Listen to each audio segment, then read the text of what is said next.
Not a clue what to say. Say your prayers. Thoughts and prayers to the listeners of today's episode. Wait, sorry, hold on. Should I say it? You guys have like I don't remember if you we guys don't have like an intro. We banter our way into it. And it's like a real like achievement if we mention the name of our podcast and our names within like the first 5 minutes. That doesn't happen very often. That keeps the mystery alive. It does. We're very mysterious in our chaos. I don't know about mystery so much as just like unhinged. We'll rebrand them mysterious, but yeah, unhinged is was it key. Our last episode or the one before that we spent a good cryptids like 10 minutes talking about which cryptid we would fuck? That was our last one. Well, Hannah didn't know what cryptids were, so that was also a little tangent because I had to like look it up and explain. I said Mothman. I don't really have a good reason for that. Did you read C.M. Nacosta's Mothman Romance? No. We talked about it though. With the really long tongue. I did read it, and actually there is some really compelling commentary on inclusivity and accessibility and also gentrification. Well, I think gentrification might be in Milking Farm, but in the Mothman one, there's just some really lovely stuff about like body acceptance and I don't know, like that's delightful. building a gentle and loving community for all, which does seem to be an enduring thesis in Nacosta's work. But yeah, and also he has like a really long tongue and a cock pocket. And let me tell you, I have never seen the word cock pocket written in text, and then I did. This is the first time I'm hearing of one. Is it like I drew a diagram for my best friend? Yeah, of what it looked like. So yeah, I'm lost. Is it like a sheath, like a sword?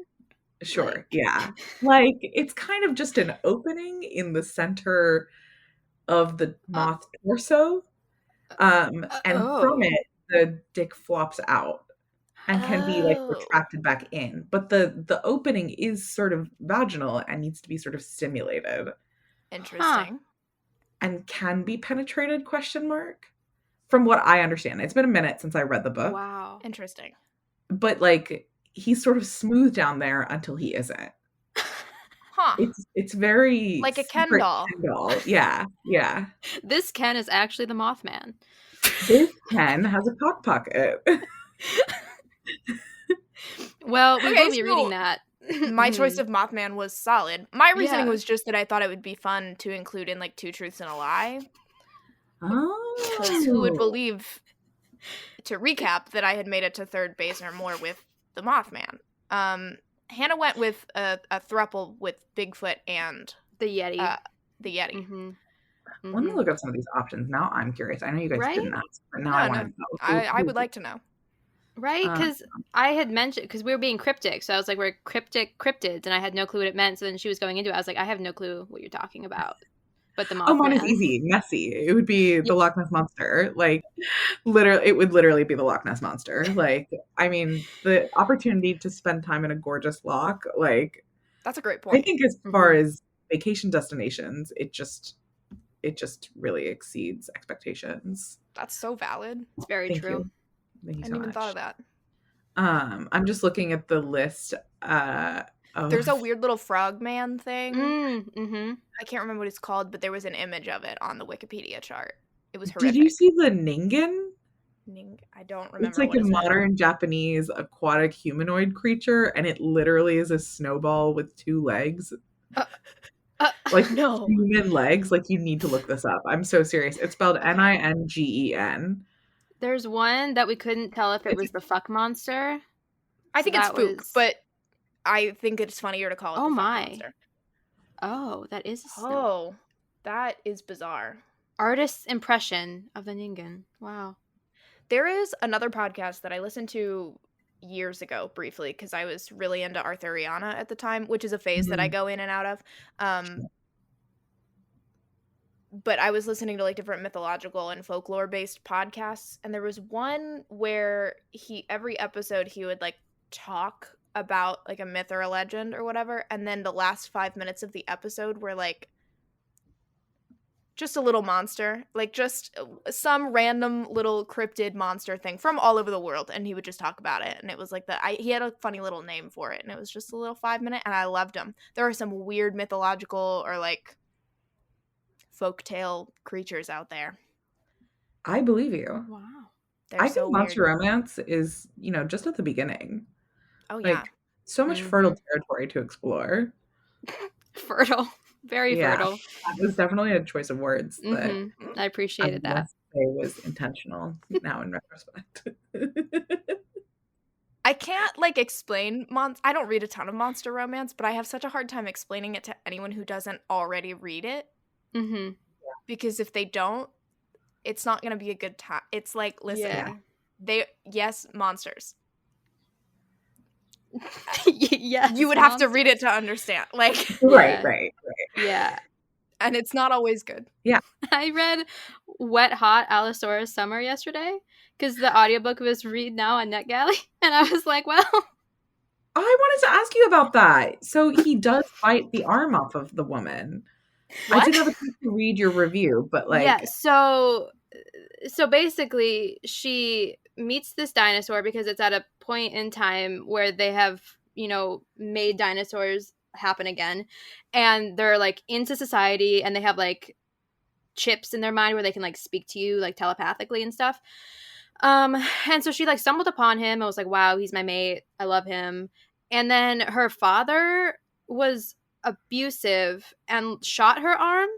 And the solution after their first sex scene was the dinosaur to say, his name is Big Al. So Big Al is like, I have a confession. I love your blood. And then he just chomps her arm off because it's been shot. So they have sex while she has a bullet-ridden arm? Yes. Yeah. So she's bleeding, and he's so turned on because she's bloody. And the quote was, there was something deathly sexy about watching Big Al consume a part of her like a tasty, meaty protein bar. And that was her arm. And she was like, TBH, I wouldn't do it again, but it got me hot. That's what she was like. I don't think I'd want him to eat my other arm, but I don't regret him eating. And then the whole thing is so weird because they have to just go get a job, and they get a job at a meat processing factory, a slaughterhouse. And so then she makes a deal where she gets the cow brains for him to eat, and he lives in her trailer, but she has to make it seem like she's eating the cow brains, and it's so odd. And then it's oddly domestic, where they just end up working at the slaughterhouse and making it into a capitalist empire by the end of the book. The hour that I listened to it. Yeah, the meaty sauna of his breath, that one will stick with me. Big Al's cylinder of love. Mm-hmm. Wow. He smelled like fish. She loved his fish and flower scent. Green sheets, ears of corn blushed out from the stalks like hard, uncircumcised penises. That was a description of the corn. So the author... Here's the thing. Here's what's sticking with me. I mean, many things, obviously. This actually has forever changed the trajectory of my life. But aside from that, I'm also very specifically clinging to the fact that the dinosaur is named Big Al. Yeah. I don't know why that in particular is sending me, but it really is. It's so jarring because she always refers to him as Big Al. Never Al. It's always Big Al. She's got to respect him. Sure. Yeah, and he eats someone. I believe he rips the head off of some bad person at the end of this book. Yeah, I don't... honestly, though, the most unbelievable part, they were stargazing, and he got excited when he saw a meteor. Explain that to me. Why would a dinosaur be happy about seeing a meteor? Wouldn't that be kind of scary? Does he not know the lore? He was growling happily when he saw the meteor up above. And I was like, well, of all the things, that's the one that confused me the most. I actually have nothing at all to say to that. Welcome to Romance Your TBR. I'm Caroline. I'm Hannah. And this is our lovely guest, Sanj. Do you want to introduce yourself a little more? Hi, I'm Sanj. You may know me from TikTok at Basker Sons or Twitter at Basker Sons or most recently Instagram at Basker Sons, which is truly a shocker. And I also have a newsletter called Scratch Paper, which I update whenever it pleases me. As you should.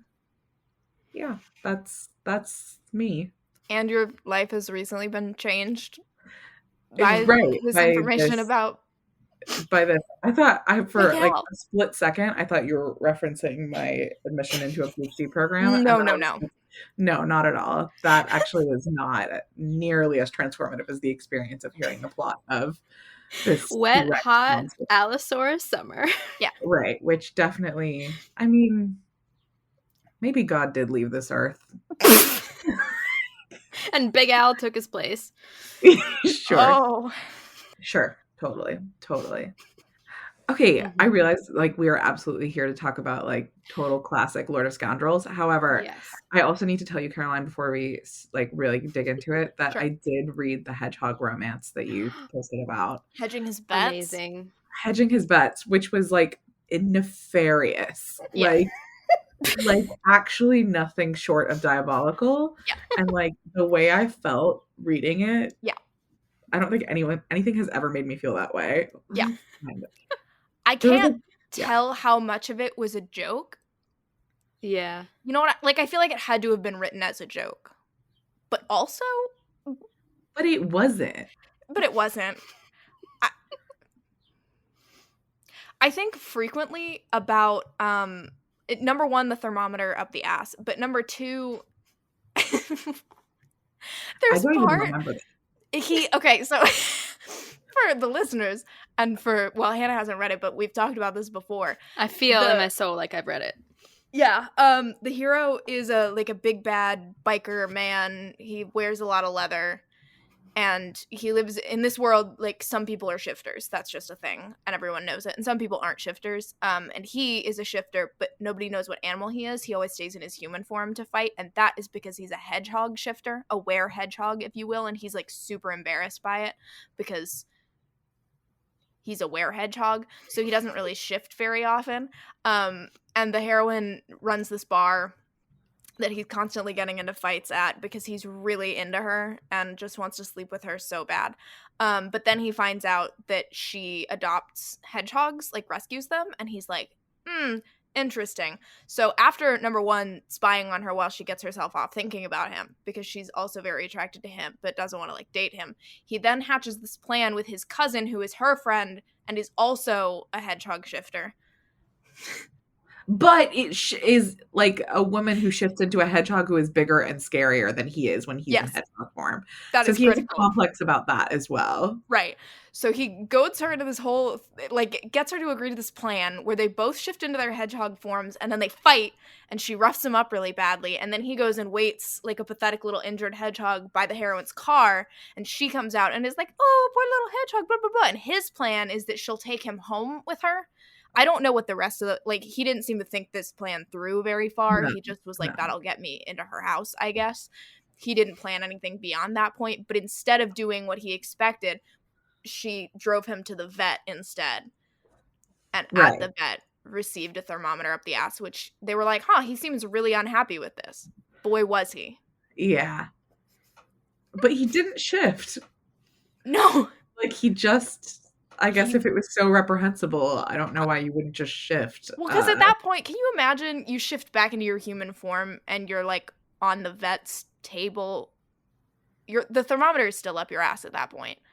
I was imagining a pre-thermometer shift when like it was discussed that a temperature would need to be taken. Well, you know what I mean?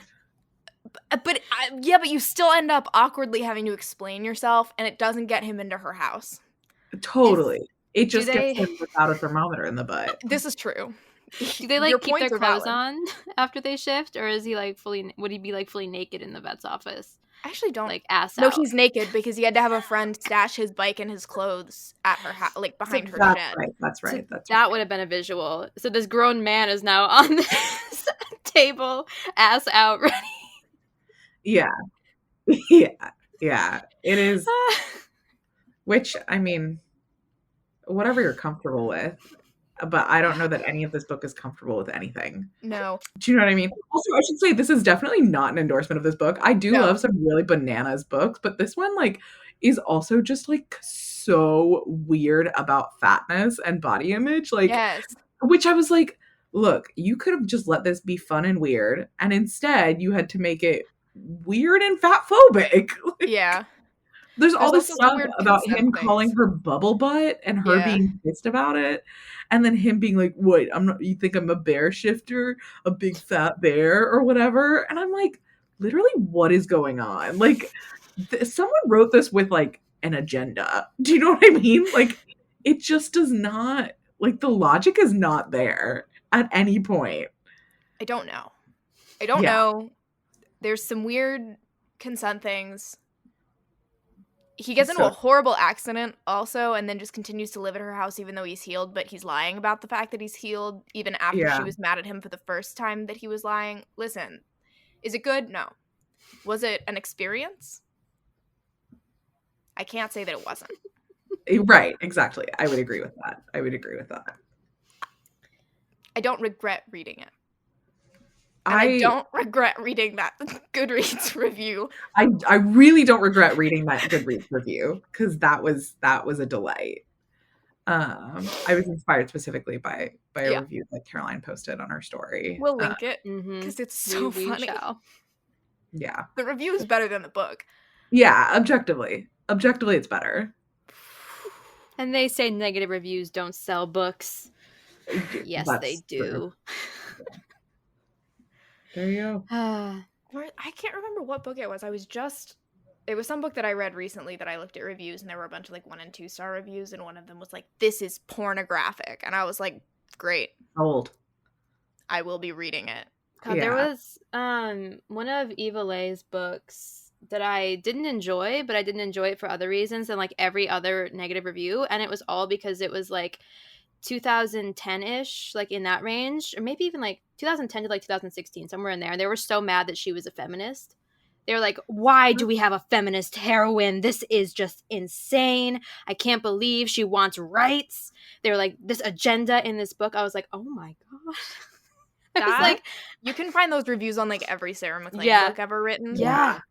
I mean, a 1-star review of No Good Duke Goes Unpunished single-handedly inspired me to rate it 5 stars instead of 4, which I was already probably gonna do, but I was on the fence, and then I read just the nastiest, most horrific review I've ever read, where they called the heroine, like, a cow and a slut and all these things, and just, like, bashed her the entire time, and then implied that the hero was being led around by his dick and had no balls and wasn't a man.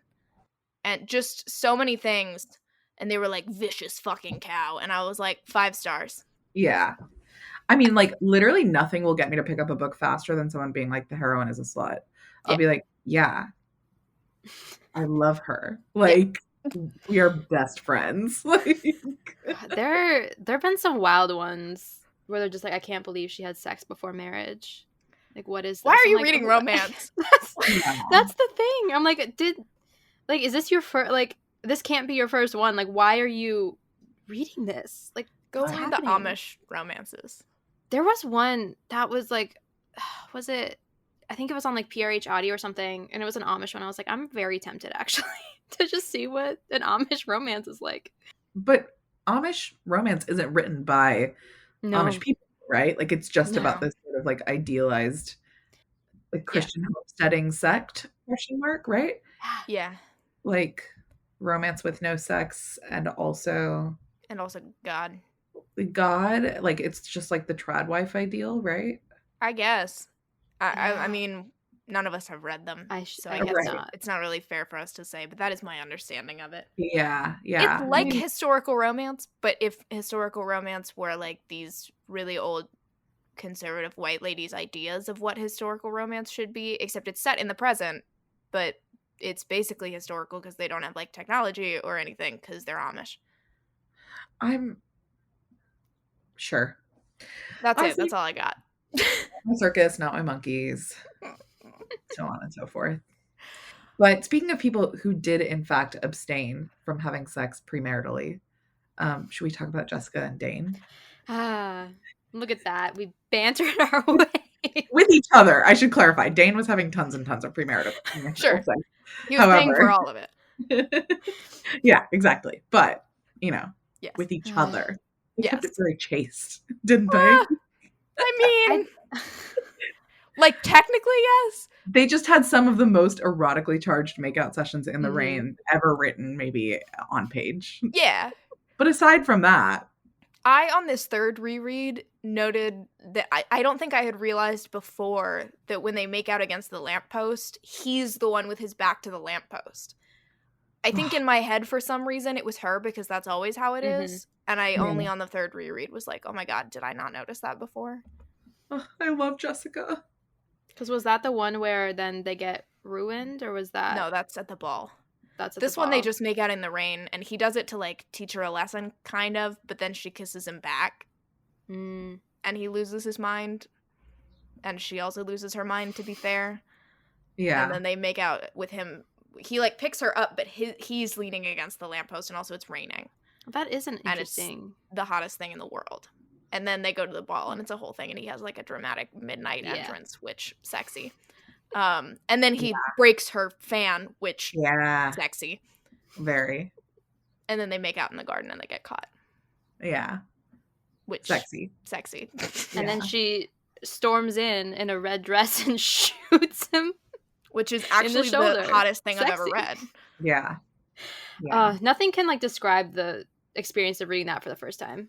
Yeah. Seeing it through his eyes. It's so special. That is actually maybe, like, Lord of Scoundrels is one of, like, 5 romances that I'm like, I would do anything to be able to read it genuinely for the first time all over again. I don't know what the other 4 are, but this is definitely on there. Yeah. I mean, I still have a lot of feeling, because this was my third reread, and I still was like, wow. Yeah. I mean, how can you not? Like, it's theatrical. She, like, she puts on a show. And the narrator is so good. Ugh.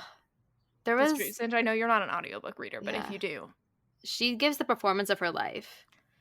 Rent was due, and she said, let's go for it. It's so good. I might actually have liked this book less. I'm sure I still would have loved it, but I don't know that I would have loved it as much if I hadn't listened to the audiobook, because, oh my god. I'll need to get it. I need to. I just, like, don't. I listen to mostly nonfiction on audio these days. That's fair. There's just, like, something about her voice when she's talking to someone about, like, his nose and how he... Yeah, no, I know. We tried to record this episode once before, and during that time I had the screen recording of that video and I played it. I don't know what where it is that video I is. noted it. She's talking to Genevieve. And it's after the kiss in the rain, because she's incredibly horny and frustrated, and she's like, god damn it. So she goes to talk to Genevieve, and Genevieve is like, sounds hot. And she does this whole bit, and the narrator makes her very whiny. Adorable. And she's like, I wanted to kiss him on his big nose. He's so adorable. And the worst part is, I wish I had been ruined in the rain. And it's so good. Just the delivery of it gets better every time, because I know it's coming, and it's just... And the horrible part is... There's something about it. It makes me laugh. Because it sounds like you're watching a movie. Like, it's just, there's something cinematic about it. The whole performance. Because the book itself, like you said, is just, like, dramatic, cinematic masterpiece. Yeah. There's something so... it does one of those things that I love so much in romance, which is when... like, a woman is just, like earnestly so fucking thirsty for another character. Because, like, and here's the thing, not all romance actually does that. Like, there are tons of romance, that, like, most romance, at least, when women are involved, like, they do say something about, like, he's hot, but that's not the same as, I want him so fucking bad. Like, that rarely is to the same extent. Does that make sense? Like, the, like, genuine longing and, like, the sort of despair about longing, like, physically, just like really wanting someone, I think doesn't happen quite as effectively in all romance. I think you see like, it more. There are a few examples that I'm really thinking of with this. Like, what was it? I feel like in a couple of the, like, May December romances that I've read, that has been a pretty big theme. I think Sophie Jordan has one, and I just read one from Felicity Niven where she's like, I am actually overcome with lust. Like, I like genuinely overcome with lust. And I'm like, yeah, you should be. Oh, The Hating Game, weirdly, as a contemporary. Like, Lucy has this moment where she's like, I do love that book. Where like she's like, I want Josh so bad. Like, by the end, she's wanting to actively have sex, and he's like, no, we're gonna wait because I'm gonna take like a whole weekend. And she's like, but what about now? I love that book.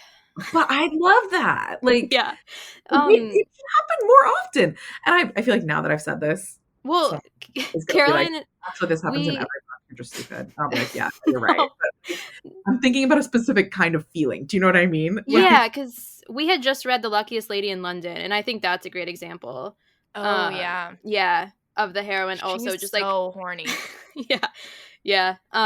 Like they both see each other, and they're both just like, I would love. Well, because they like haven't touched, but they will sit down and she will just straight up be like, I had some erotic dreams about you last night. We were both naked in the carriage. It was a glass carriage. Like, or like they just talk through exhibitionist fantasies of like what they would do. Okay, slay. It's a wonderful read. It's so good. So horny. Like, she specifically is like, yeah, I would bang you. Like, and it was like the immediate lust. Like, she saw him because she was like angling for another guy because she like her whole thing was that she needed to marry for money, and so she was like had her sights set, and then she saw him and she's like, yes, I'm gonna dick you down, and she did. And it was I love that energy. It was so good. That book was really fun, and it's more rare than it should be, right? Like, true. I don't know, Jessica being like, Dane, I'm actually embarrassed that I had to seduce you. You're going to have to do it next time. It's like maybe one of the best things that's ever happened in a book ever. Like, not to be dramatic. And then just like contrast it with him always having to pay for sex and then being so overcome with the fact that she just wants to be with him for nothing. Yeah. I really feel like I was thinking about this on this reread, how like words of affirmation, not that like love languages are BS and we know this, but like Jessica really gets that Dane needs words of affirmation to the point where, like, number one, she's just constantly like, I love your big strong hands and your big giant strong body. I want to lick you from head to toe and kiss you on your giant nose that I love so much. So like physically she's just constantly telling him how into him she is, and he's like, what? Attracted to me? What are you riffling through my mental dictionary for Dane, and I cannot find anything about the face of a Medici prince or the physique of a Roman god. But then also she does that thing where he's like, I'm gonna punish you by having sex with you really hard, and she just repeatedly tells him that she loves him. Because she's like, you can't stop me. Fuck you. I love you. Which is one of my favorite scenes ever. Interestingly, there's also a scene like that in, I think, The Countess Conspiracy by Courtney Milan. Have you read that one? No. Where he's like, I'm so overcome with lust. I'm an uncontrollable demon of a man. And she's like, oh no, my husband is going to have sex with me. This is so troublesome. Like, it's been years since I read that book, and I still remember her being like, gee willikers, whatever will I do to like be on the receiving end of lust from my attractive husband? Like, it's so good. That is literally Jess in that scene where he's like, I'll show you. I think she called him a child, and he's like, I'll show you how old I am. And she meanwhile is like aroused and ready to go. Like, aroused and ready to go. She is. That kind of scene happened in Love in the Afternoon, where he was like threatening to like have sex with her, and she's like, that would be terrible. I would hate if you seduced me. Oh my god. And she's like, wow, I could never, wink wink, want that. That one stuck out to me in that book. I found one of the lines that does that in this. I think this might be at the ball, like when they're about to make out. It says, he studied her face for a long moment, then his mouth curved into that aggravatingly mocking smile. I see, you find me irresistible. I'll get over it, she said. I'm going home tomorrow. And he like doesn't answer. Like he doesn't say anything because he's like, yeah, she's playing along with the bit. And she's like, no, I like very sincerely like would like need to be dicked down immediately. Like, yeah. Well, and then he does something. He like, I don't remember what exactly he does, but he like tries to seduce her, whatever. And she says like, no, don't use your masculine wiles on me. I can't resist. Yes. Cool. Jess is so funny. Well, then, and also like the way that plays out with Dominic was another thing that I noted, because when there's the scene where she like tackles him to the ground, and her whole thing is that like she knows how to deal with boys, which is why she's good with Dane, because he had never aged past 8. Right. So he's an 8-year-old trapped in a 33-year-old man's body. But so she finds Dominic and she chases him and tackles him to the ground, and he's like yelling bad words at her, and she's like, I've heard all of those and I know worse ones too. And he keeps trying to fight her off, and so she's like, all right, you left me no choice, and kisses him a bunch of times. Oh. And I was like, okay, so it's Dane. This is literally what you do with Dane. It's just you being like, oh, I know what to do. I love you, I love you, I love you. You can't stop me. It's so good. She just like manages him so well. Did you see the meme that I posted on my story? Oh, yeah. Because that's all I can think about every time I read this book. Yeah. Yeah. Is just her dragging him on a leash on his knees. That's it. And he's so mad about it. And I appreciate that she's also kind of mad about her attraction to him in like the earlier part of the book. Yeah. Like there's that bit during the ballroom scene where she says that like she specifically left 2 dances unclaimed in the mortifying hope that his satanic majesty would take a whim to haul her about the dance floor, which by the way, his satanic majesty is like an incredible address. Like, yep. That's the top of my quotes that I'm looking at right now is his satanic majesty. And then she says that thing of, we detected a whiff of brimstone or a puff of smoke heralding his approach. Like the dialogue in this book is outrageously good. Oh, I laughed the whole way through. And this was my 3rd reread, so it's not like I've never read this book before, but I was listening to the audiobook and I had to keep pausing it like every few minutes because I was like, why is that the funniest thing I've ever read in my life? Repeatedly. Yeah, exactly. For me, the phrase "flood her virginal womb with his seed." That one. That's the one that gets with me the seed of latent balusters. Yes, I think about that all the time. That's the funniest sentence that's ever been written. I'm pretty sure. Yeah, like maybe, definitely. Like, who else is doing it like her? No one. How do you top that? I have this problem with this book where I tell myself I'm going to, like, keep notes in my notes app as I read, and then I write down, like, one thing and nothing else. And for this reread, the one quote I wrote down was Genevieve says that killing oneself on account of a man is inexcusably gauche. Right. Which is, again, one of the best lines ever written. There's another time, like, later in the book, too, where I didn't write it down, but she says something about, like, no, I'm not going to leave you. Or, like, I'm not going to kill myself. Like, that's unforgivably gauche. I thought you were going to reference the part where Jessica says, this is not a trout, Genevieve. This is a great hungry shark. And Genevieve says, then use a harpoon. That's so iconic of her. Genevieve is so funny. I wish she was in, like, the latter part of the book. I mean, there's no real place for her. It doesn't make sense plot-wise. I just want to hang out with Genevieve. Yeah. She's just so funny.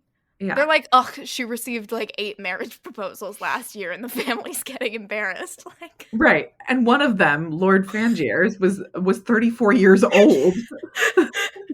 It's unseemly. Oh, God. Femme fatale. Truly. A long line of That's another, I wish I had written down that quote. Because I was paying attention to all the times that they reference femme fatale, because at first he was like, oh, no, she's not. And then he repeatedly is like, oh my God, she's a femme fatale, she's gonna kill me. Which I respect. But there's one where she, like, I think she drops her robe or something, and he thinks femme fatale, and then he's like, I wonder if this is how it feels to be Bertie Trent. Like, you have all of the appropriate gray matter that is your brain. You just don't have the ability to make it function as it should.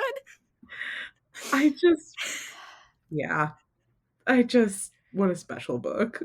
And then when she falls asleep after. He's like, just like a man. Yeah. That was peak comedy. He's like, I'm ready. And she's like snoring. He's like, oh my God.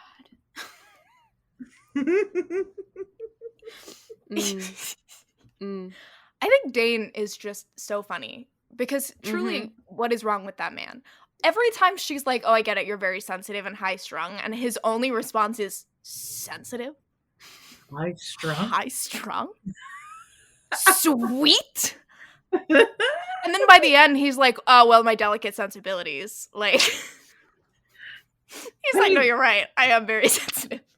I'm literally I was looking specifically for one of the parts I highlighted where from the last time I read it, from when it says his knees grew wobbly. He crouched down in front of her and took a firm grip of the edge of the mattress.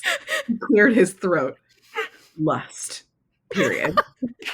He managed to keep the one syllable low and steady. He decided not to try any more syllables of anything. And she's like, you didn't know? You poor man. You must be blind and deaf or terribly confused. So, like, just think of the absolute drama of falling to your knees in front of your wife, holding the mattress, saying just lust, and deciding never to speak again. Because he's in such shock that his wife is attracted to him.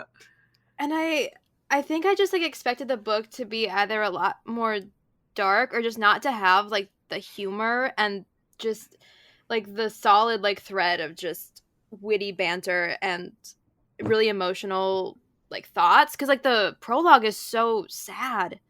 And so like when I first read it, I was like, oh my God, this poor guy. And then just to see how he copes with it by being the funniest person we've ever read, it's just it makes for such an interesting book. Caroline's crying. Man. No, I have something in my eye, but I am crying.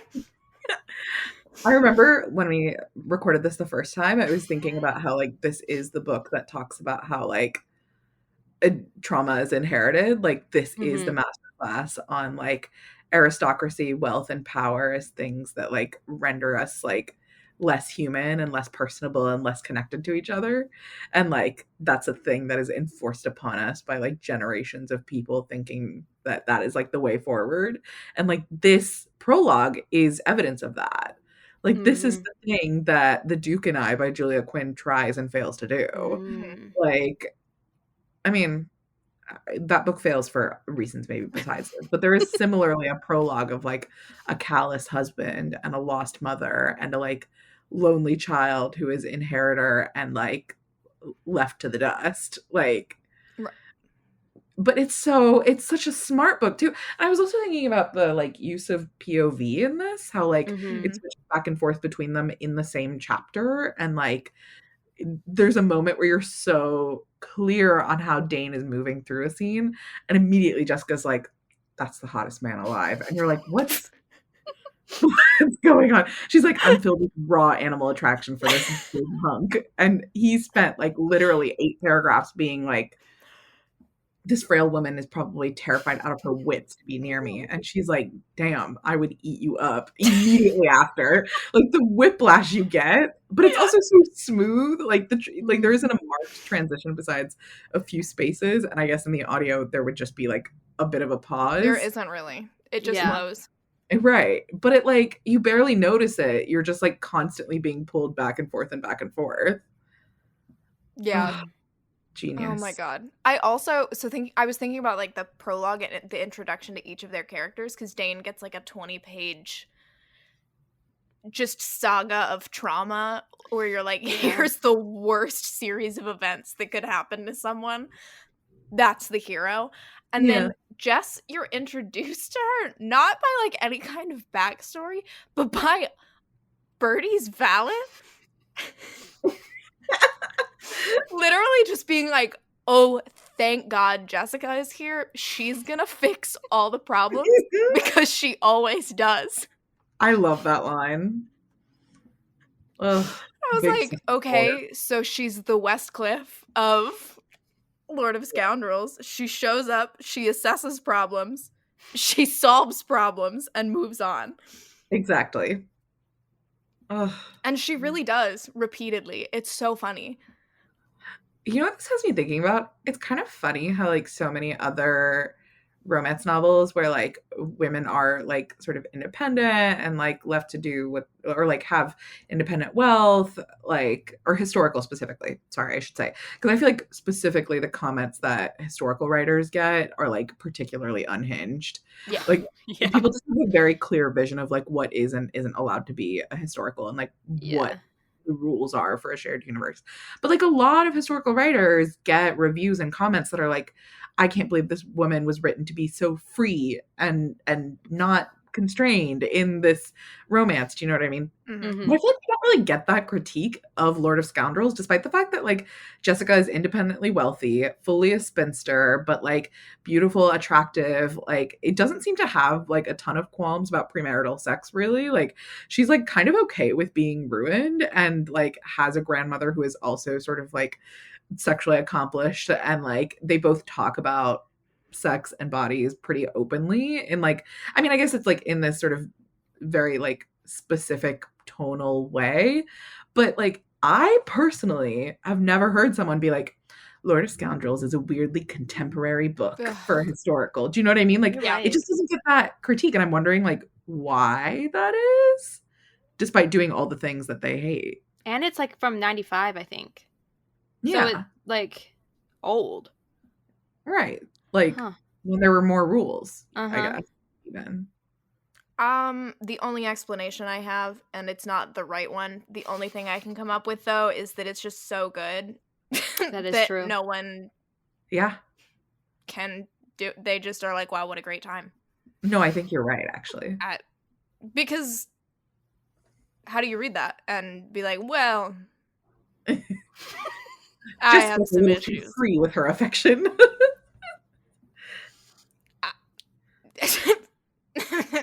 Is beyond me. At that point, I think you just say, like, I don't think you know how to have fun. Yeah.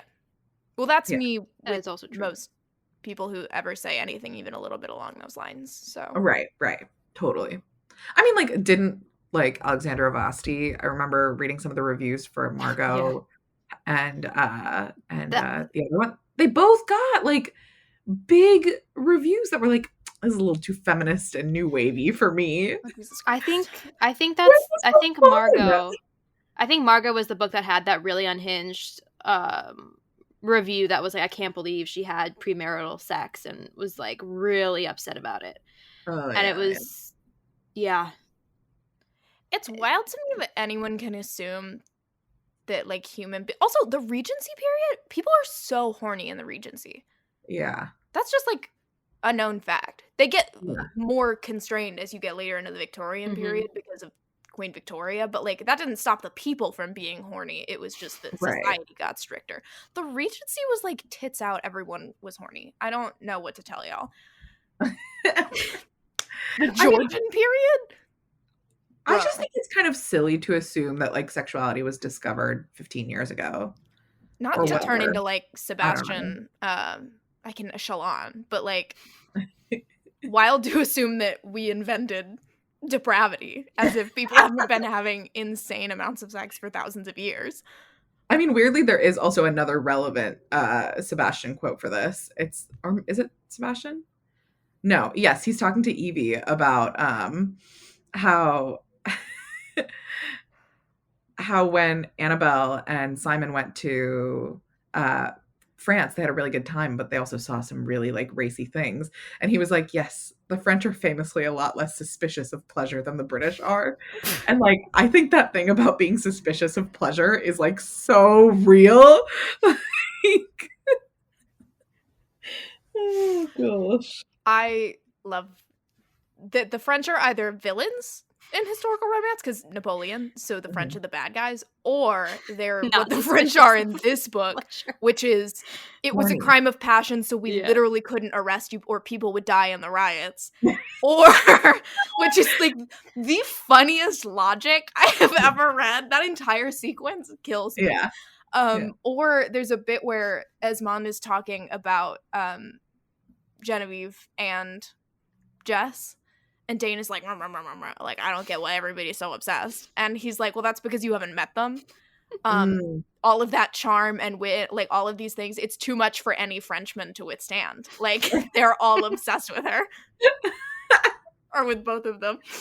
Oh, gosh. Ugh. They're so funny. Ugh. It's so good.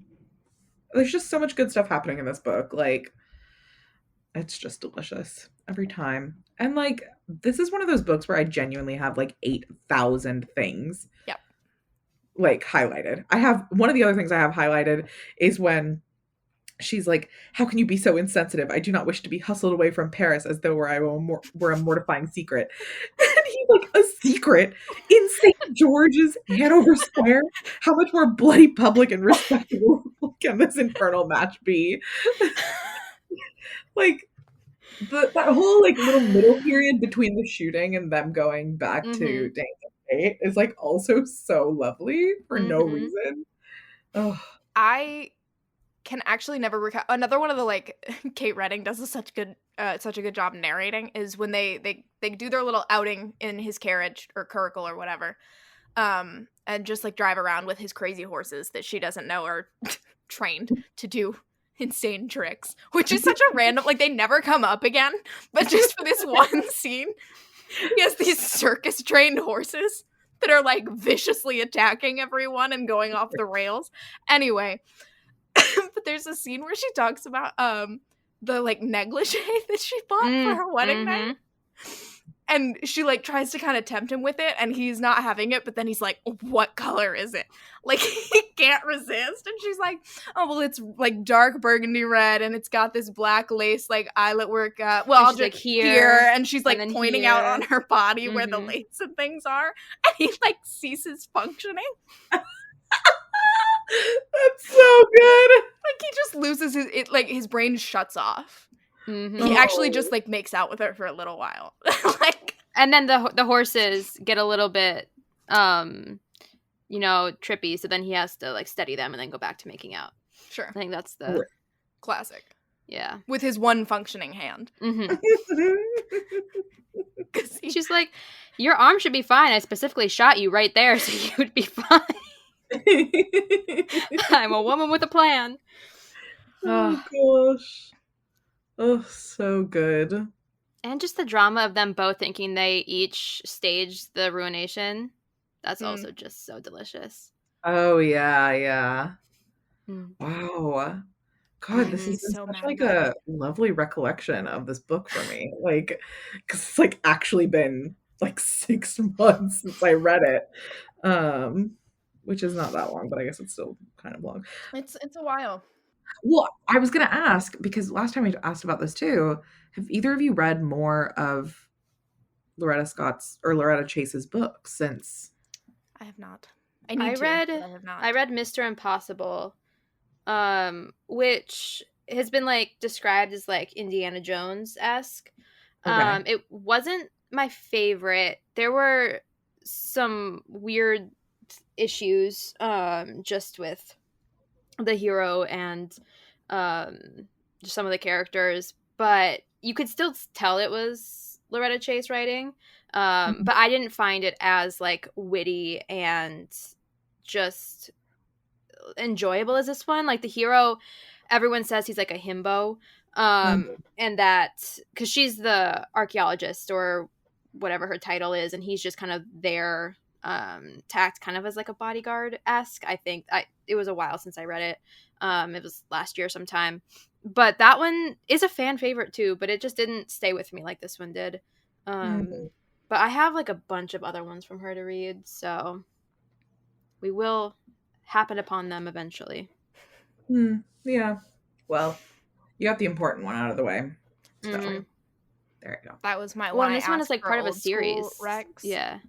That I had to specifically be like, except for Lord of Scoundrels, guys. I've read, like, I know. But, like, I didn't say that on my Instagram story, and the sheer number of people who were like, Lord of Scoundrels. I was like, yeah, thank you. You're right. I can't complain because you're correct. But, like, I've read it, I know. Yeah. We checked that box. Oh my gosh. Okay, I finally remember the other point I wanted to make, which was about that like period of time when Jessica is like the perfect good wife, and he's like, I love that. He's like wretched over it. He says literally after 2 weeks he's wretched over it.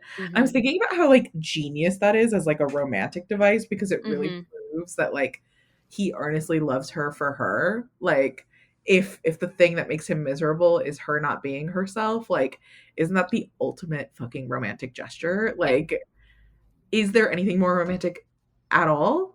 No. Also, it's funny that she does it as a punishment and she knows that it'll drive him insane. Yeah. Yeah. Like she's fully aware. Yeah.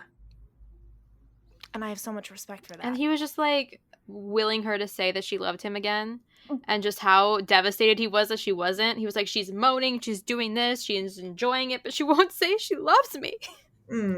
He's just so upset. Well, and then also at the same time, you have Dominic running around wreaking havoc, and Jess is like, obviously this is a cry for attention. Yeah. Meanwhile, Dane is like having sex with her and then throwing temper tantrums and acting insane, and she's like, okay, obviously this is a cry for attention. Like, right. Not to be like Jess is his mom, but it does have kind of an interesting, like, she essentially like remothers him, like, and kind of helps him grow up and turn into a functioning adult. Freud. Yeah, which like I have mixed feelings about, but like it's what she does. Like she is like, okay, clearly you need some like reparenting. Let's address your inner child. And also your actual child, who is you. Literally, yeah, right. Exactly. Like, this little wild beast is in fact yours. Just take a little manifestation of that 8-year-old you and create it, drop it into the world, and then you can literally deal with that trauma. There's that really good line, I think, at the beginning of Devil's Daughter when... No, not Devil's Daughter. In Devil in Spring. Pandora. Pandora says to... I don't remember which brother. Probably not West. But like after the engagement, sorry, this is like such a circuitous little thing. After the engagement to Gabriel, like she's talking about how like, oh, I can't go on a honeymoon. I have all this other stuff to do. I like, I have things to be attentive to. And he's like, we'll talk about it later. And then she turns to, I think, Kathleen and is like, see, he's managing me already. Like,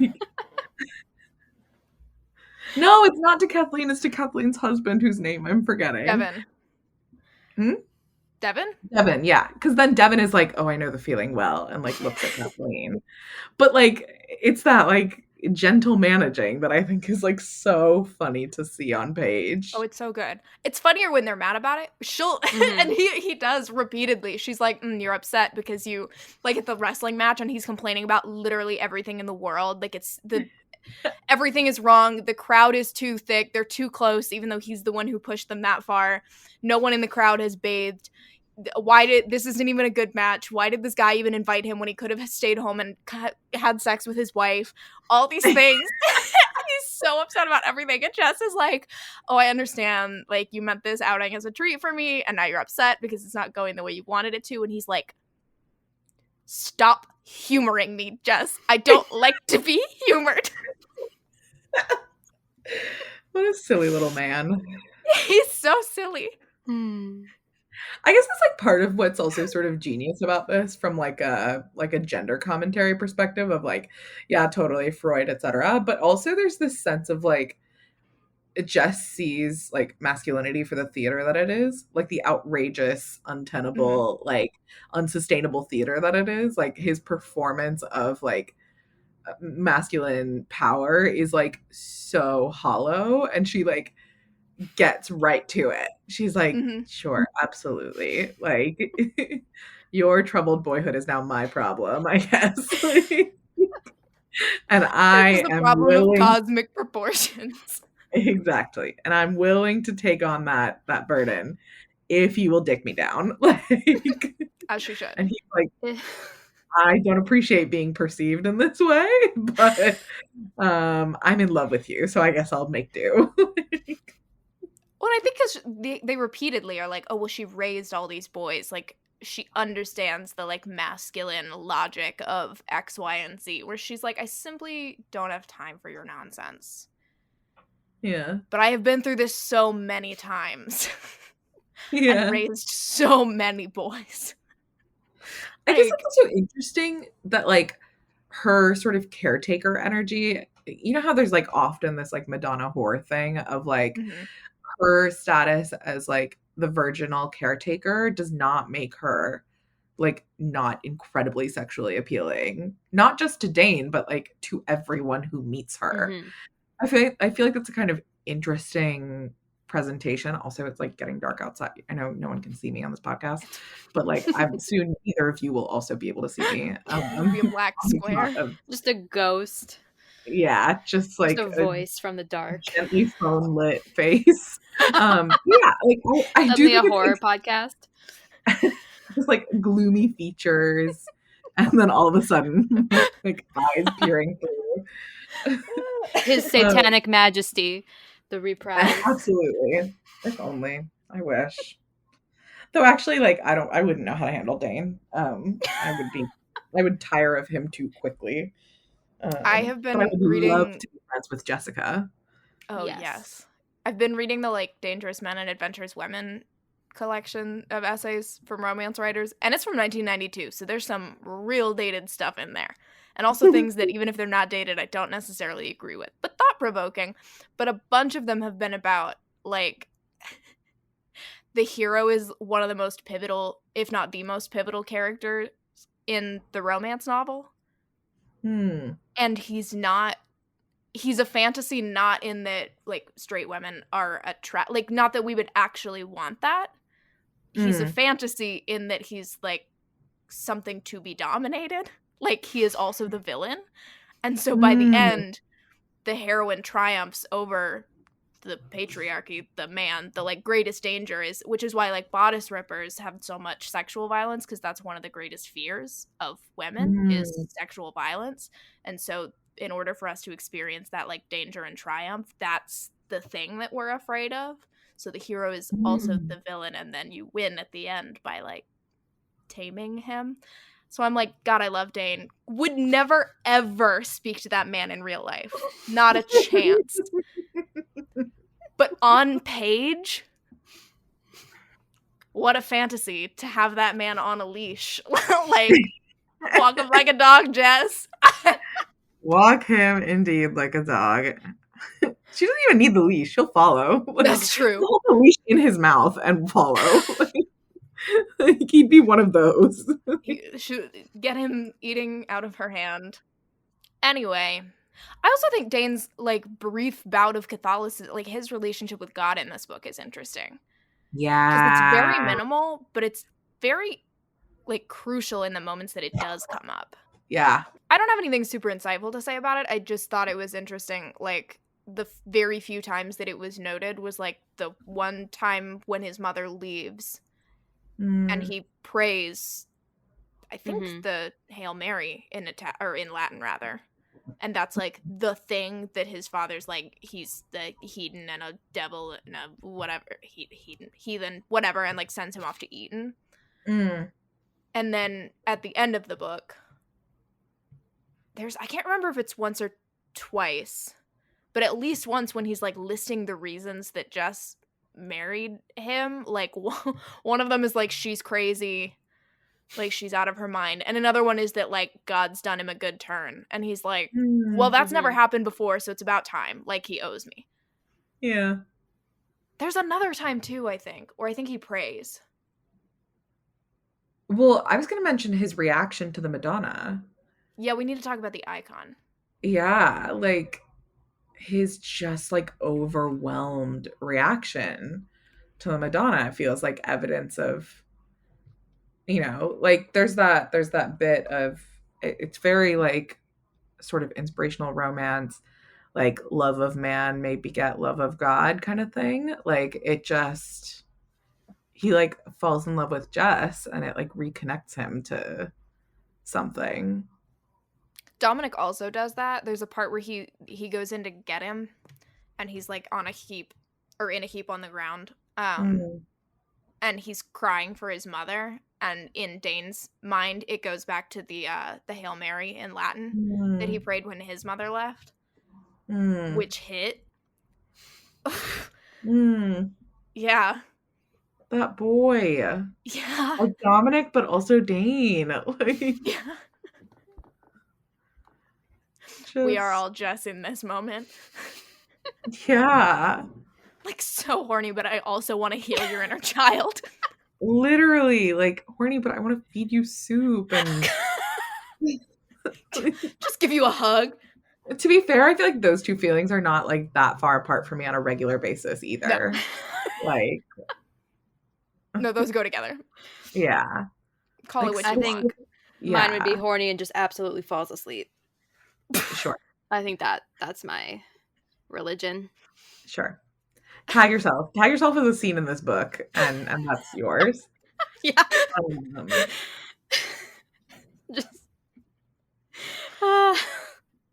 I think mine. Let me think on mine. I'm gonna think on my scene. I don't know a scene. I do know that at one point he calls Jess a plague and pestilence of a female, and I immediately was like, "Can I make that my Instagram bio?" That's good. Because I feel like I identify as a plague and a pestilence of a female. That's really good. I like that a lot. I don't know. Yeah, I think I'm the harpoon scene. That is. Yeah. I'm like aspirational Genevieve. Honestly, the dream. Yeah. Wish I was her. She's so real for that. I do also appreciate Jess just sobbing after having really great sex. And he's like really scared. Yeah. He's like, oh my God, I knew it was going to be bad. And she's like, I can't believe it was so overwhelming and good. And he's like, oh, that's a surprise. That's an Uno reverse. Like, oh my gosh. That part is she's like, I can't do it again. He's like, oh, what? Well, first she like sobs briefly and then like pulls herself together and it's like, whew, that was embarrassing. Sorry. I just couldn't help it. My bad. It's kind of an interesting, like, I feel like they really reversed she, Loretta Chase, played with, like, gender roles in those initial, like, deflowering scenes. Because Jess is very well, actually all the time, because we talked about him being high-strung and dramatic, and she's like, I am not high-strung, I'm very steady. Like, and says that. And her pushing him against the lamppost. Yes. And then, like, he is so afraid for that scene. For deflowering her. He is so afraid. And she's like, dang, I hope I'm good at it. He's like, there was only a little blood. Like, I don't think it was. He is overwrought. And then the very obvious, she gets hers and then immediately falls asleep. And he literally is like, just like a man. Like, that's what I was supposed to do.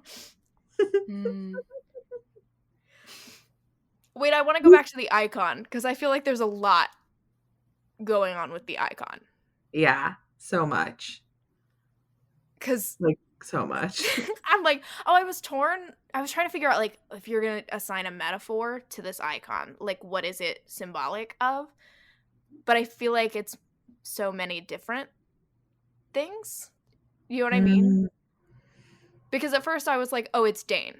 Like, there's the whole, like, Jess is the only one who sees its value, gets it for not a lot of money, and then takes it to be appraised and, like, gets it out of the, like, moldering wooden frame that they had hidden it in, and it's, like, this gorgeous, one-of-a-kind piece of artwork with a gold frame and gems and all these things. And Dane is like, it's probably not even worth all that much, but I want it. And Jess is like, no. This is my fancy thing that I saw the value in, even though you thought it was disgusting. So I was like, okay, so it's Dane. He's the icon. But then you also have the moment where he tries to buy it and she laughs in his face, and he has this flashback of, like, he's a little boy offering a pretty girl his favorite toy for something, and she took hers and threw it in the privy. Which comes back repeatedly. Every time that he mentions something being thrust into a privy, I'm like, oh, good, time to cry. Yeah. Poor boy. Time to just weep, I guess. So there was that, and then there's also his relationship with his mother, which is what Jess sees in the conversation when he, like, unpacks what the icon is. Yeah. Which is rough also. Time to cry. And, or when she gives it back to him. and it's on his plate. And he's like, I thought she would have sold it. I didn't even ask for it in the marriage. Ugh. And it's also like his relationship to like God, I guess. Right. How special. I also think it's interesting, like you mentioned, Jess not fitting into the like Madonna whore complex. Like she's very lusty, if you will, but also very maternal, which also made me think of Mary in that icon, because their whole thing is that like she's very human. She's not your typical Madonna. She's like frustrated, kind of rolling her eyes, but also very forgiving because she knows he's a baby and he can't help it. Which also just feels like Jess. Yeah. I don't know. Can we compare Jess to the Virgin Mary? How sacrilegious can I be? I mean, she's definitely like a singular character, both for her like unending patience and her wit and her charm, but like I think also in her like deftness with everything. Like there aren't really moments when you really see her, I don't know, like she struggles with her attraction to him, but not in a like very weighted sense. I guess because Jane has such like a weighted backstory, there's almost an asymmetry there between the two of them where like his narrative like precedes, like quite literally because it's the prologue, but like precedes hers, and like and yet you don't feel like she's just along for the ride. Do you know what I mean? Like she's really agentic in this book. Like she is the mover and maneuverer of the narrative in a lot of ways. Like is the person who shoots him, is the person who like takes action in so many ways, and like he is more along for the ride. It's just like an interesting power exchange between the two, both like sexually and otherwise, but like she's just, you know, like a whole person. Right. She is the icon. She is the moment. No, I definitely like you get a lot of his backstory and like brief like, you know, like she raised her various siblings and like she wants to open her shop or whatever, but that's a dream that she kind of moves on from very quickly. It very much to me feels like Dane's main struggle is with his past and hers is with him. Like he's the antagonist for Jess versus like you could argue Jess is his antagonist, but really it's his trauma. How she makes him confront his past and stuff. Yeah. Yeah. I guess that's also lovely because like by the end of the narrative, as much as he loves and wants this icon and has it in his possession, like the thing that he loves and wants more is her. Like the object is like a suitable proxy, but like I mean not even that. Like it's not even a proxy. It's just it is like the object in his mind's eye until like other things are fulfilled, and then it is just an icon that is important and special. Well, and even by the time she gives it to him, he'd like forgotten about it. Yeah, he was like, oh, yeah, because they already had her. Yeah. Right. Also, her just like beating the hell out of that guy when he tries to steal it. Oh my god! I thought about that. When in our last episode it was the superlatives, and I was like, that should have been on the scene. He wasn't really a villain, but just he was just an idiot. Yeah, just like a really great comeuppance scene. she like just bashes his head into the door repeatedly. Yeah. Like, it was hot. Oh my god. And then it's just like she looks up, like Dane scoops her up and she turns and there's like an army of servants in the doorway watching this scene unfold. And Dominic also too. Dominic with his jaw on the ground. Like I literally don't remember how this panned out. Like I remember it being It's so Vautry does his whole like he's obsessed with Charity Graves and she abandons him, takes the money and stole the keys. That was the last time. Right. We ever saw Charity. Taylor Swift reference ding. Yeah.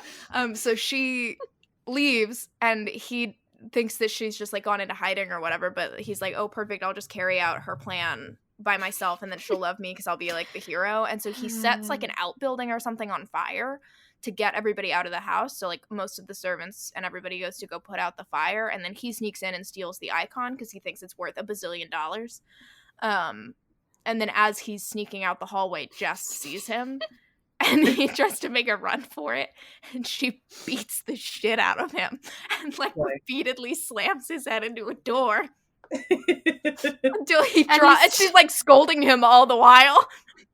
And then isn't there that scene after this whole, like, beat-up scene where she's, like, drinking Dane's brandy? Yeah. And she toasts the portrait of his mother with it. And he's like, I'm undoubtedly one of the only women men in Europe who can afford you. That is absolutely my very best brandy. And I can't remember if that's, like, before or after those, like, really particularly pathetic monologues where he's like, I'll do anything if you don't leave me. It's after all of that. There's a moment, my favorite, like, it's so sad but also so funny, is when he literally threatens to kill himself if she ever leaves him, and her immediate response is, no, of course I'm not going to leave you. Why would you even think that? And then moves on. That's so good. Oh, she's just, like, so sharp. Well, but also she mentions later, like, she was very staggered by when he said that. Like, she had to fight not to react. Yeah. Which is interesting, because in the moment, he's like, I'll kill myself if you leave me. And she's like, Dane, of course I'm not going to leave you. Shut up. Back to the matter at hand. And he's like, bamboozled. There's so many moments where he's just, like, swept. Like, that is... We need more of that. We need more men just being swept in romance. Like, cleared off his feet. There's a moment where she refers to him offhandedly as darling, and he's, like, the room spun along his axis. Like, he's, like, actually crying, screaming, throwing up, convulsing on the floor. Like, one of my favorite quotes is that she was oblivious as usual to the cataclysm she set off. Like, just the smallest things that she does just, like, move mountains for him. And, like, he's just so not used to someone caring, like, one bit for him. Also, I don't know if it's in the same scene as that quote, but he has a quote where he's like, I wonder if Birdie is as stupid as he is, not because he was born with a not functioning brain, but just because he's been around these constant explosions. And, like, am I gonna end up like Birdie? Like, because he's just constantly having to, like, gain his footing all over again. Which is why half of his dialogue is just him repeating back things that she says. Yeah. She's like, you're very sweet. And he's like, sweet? She's like, trying to get you to have sex with me was worse than taking Birdie to get a tooth pulled. And he's like, worse than taking Birdie? You've been trying to have sex with me? He's so confused. That man is so bamboozled all the time. Okay, my, like, real question for you guys is, like, what do people read next? Like, what do you do once you finish Lord of Scoundrels and you want more? Besides just rereading? I was gonna say, rereading it. This is for my own edification. Like, even as someone who has read a pretty considerable number of historicals at this point, I feel like I just reach into this, like, yawning void and feel nothing for Lord of Scoundrels. Yeah. And that's when I can go into my Morals After Dark. Just to read one of those to reset your brain. You would. That's true. I do feel like I need a genre break after Lord of Scoundrels because, like, everything else feels, like, hopelessly inadequate in comparison. Yeah, I really don't. So, I mean, I am planning to read Laura Kinsale, so maybe Flowers from the Storm will do. Sherry Thomas might not. I feel like you have to do something bonkers. Like, I don't think you can go to a kind of standard. Like, you have to go another old school that's also bonkers. So, like, The Windflower or, like, The Luckiest Lady in London or something. That The Luckiest Lady in London, I think, would be a good... It's not, like, bonkers, but it... It's a little bit Who's that by? Sherry Thomas. Oh. I had tried to read another one of hers and I DNF'd it. I didn't like it. But this one really worked for me. Delicious. I read Delicious because that was that for the book club? Yeah. I didn't finish. Yeah, that one wasn't great. It wasn't bad, but it just existed. But The Luckiest Lady in London exists in my brain. I do think that Delicious has grown on me since I first read it for our little book club. Like, part of me was like, I love her, like she's incredible, but was like sort of unimpressed by like the love story of it all. Like there was so much I found really beautiful about that book, and then I was like, am I compelled by them being like in love? I couldn't quite settle on that, but I do think about that book pretty often. Like it lingers in my memory, and so I think that makes it maybe a better book than I gave it credit for at first. That's fair. But even maybe like the Courtney Milan. You could read any like Lisa Kleypas after this. Again, the Magic. Oh my god, now I want to reread Again the Magic. Oh, Again the Magic is a really good follow-up to this. It's not as funny, but it has the vibes. No, it's definitely not as funny, and the thesis is more like, how can I write what Wuthering Heights should have been, and this is not that really. But it scratches an itch in my brain. It is like it is a deeply satisfying historical. Like it'll do that. I thought I'd read Devil in Winter or something. You could do that. That is also another situation where he's like absolutely like fucking floored by his emotions. Like he like also has that scene with Marcus where he's like, I'm a terrible man, and Evie's like, he's actually amazing, and he's like, stop saying that about me. That's really embarrassing. It's my favorite scene. He's like, shut up, I'm a villain. Westcliff is like, are you on crack? Like, are you on drugs? You're like deeply unwell. And then he's like, oh, he's actually been a marvelous husband. Like, we're having the best time.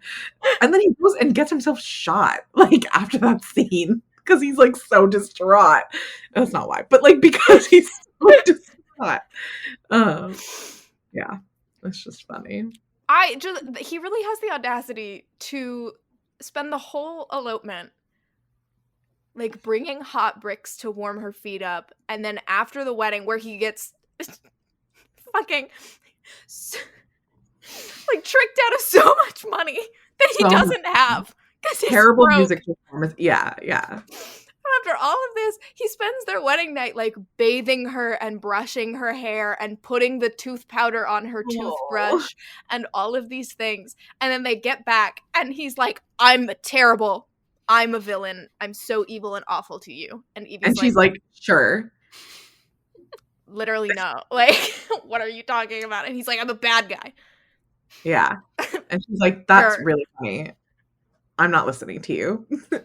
Very much that sign can't stop me because I can't read. You may be a red flag, but red's my favorite color. That is actually Evie coded. That is Evie.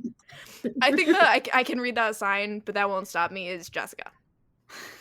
But that's the thing. I feel like Jessica reads the sign, is well aware of the like issues at hand, and is like, I'm simply better than you. And like goes on anyway. Right.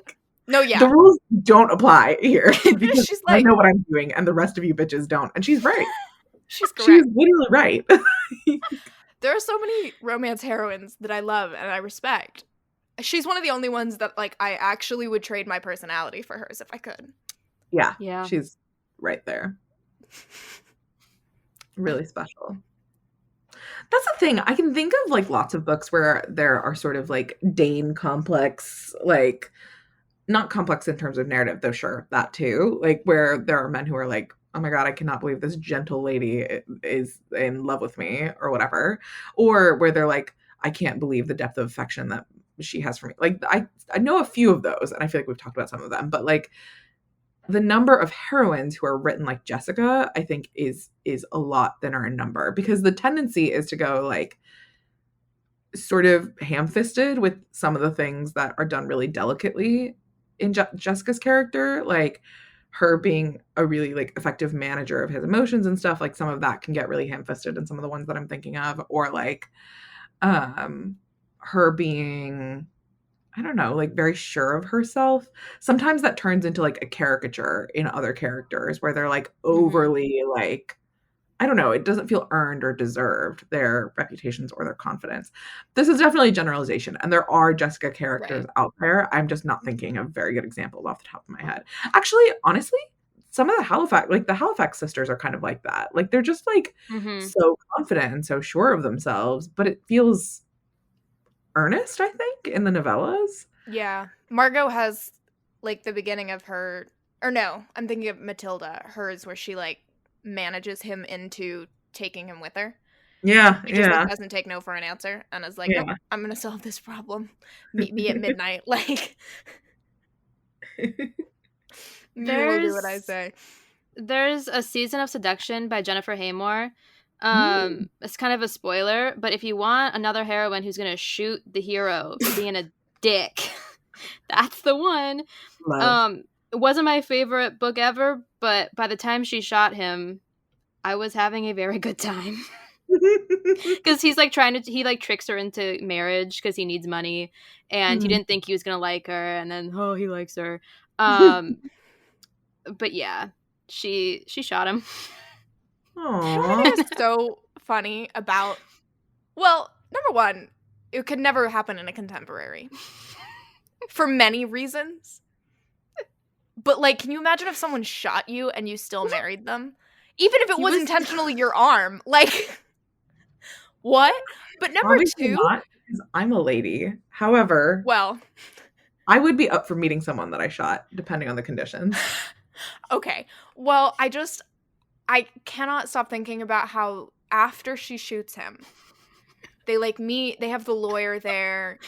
He's like, if I'm gonna pay all this money, I might as well get breeding rights, like, and Right. marry you, all these things. He says some like terrible stuff, and she's like, ugh. Yeah. But at one point, he's like, you know what? It was pretty nicely done. Like, yeah, that was funny. I liked seeing you scare all my friends. That was a really good bit, Jess. But then throughout, like, the rest of the book, periodically, he'll be like, well, you might shoot me, so I guess I should do this thing. Like, he just casually referenced it as like, well, you could always shoot me. And then even she is like, I'll shoot your horse out from under you if you dare go to the boxing match without me. Like, and he's like, I have no choice but to believe you'll do that. You have history. So cavalier about it because she's being serious. That's the thing.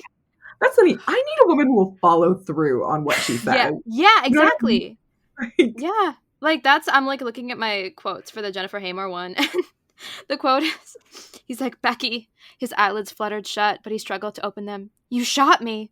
Yes. Am I going to die? I don't think so. His brown eyes fixed on her. Do you hope I will die? Because she's like pissed off. Like, I mean, the groveling in that one really, like, I respect, and like it brought up my rating a whole star because like he wasn't the best guy. Like, he was a true, like, he did the things, but he couldn't help but respect her for just shooting him.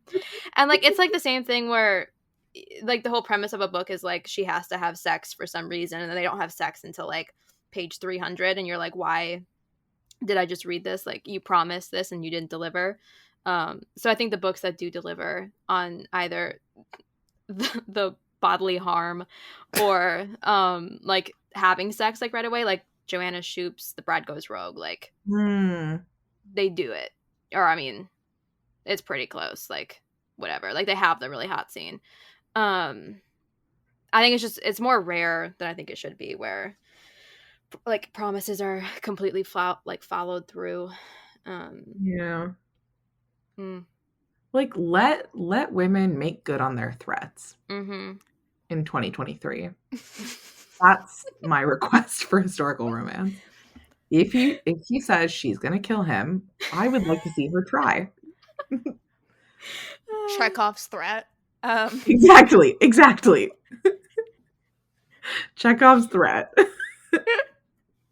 I mean, like, yeah. That's where I'm at. I mean, there are like repeated. It's like my favorite running bit is that every single time one of them challenges the other one to something, they're like, I would like to see you try. And the other one's like, say your prayers. And then they proceed to do the most unhinged things. Like, unbutton a glove in the most erotic fashion possible, inadvertently ruining his own reputation.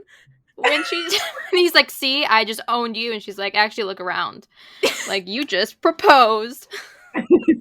All of Paris thinks you're obsessed with this old spinster. And he's like, ah, shit. He's like, fuck. Oh no. I miscalculated. I've made a grave error. Oh, also, Dane going from like talking about plumbing or whatever irrigation in Italian to accidentally actually making love to her in Italian. Iconic. No one is doing it. No one is doing it like Loretta Chase. No, nobody. God, like, it's so unfair that books like this exist. Because then you just like yearn for it. You're like, will anything compare? Like, no. And then you just have to make your peace that like other great books exist, but maybe not this specific one again. Do you know? Yeah. That's so true. That's why I reread so much. Yeah. I love rereading. I do get a sense for why like Immortals After Dark is a good way to follow up this book though. Like that does actually make sense to me because those are women who make good on their threats. Rydstrom and Sabine. Sabine is that bitch. Oh god. Like she's amazing. She will kill a man and she'll have the time of her life doing it. She will. And like I respect her so much. Like there's nothing better really in that series to me than the like revenge kidnapping edging of both of those characters.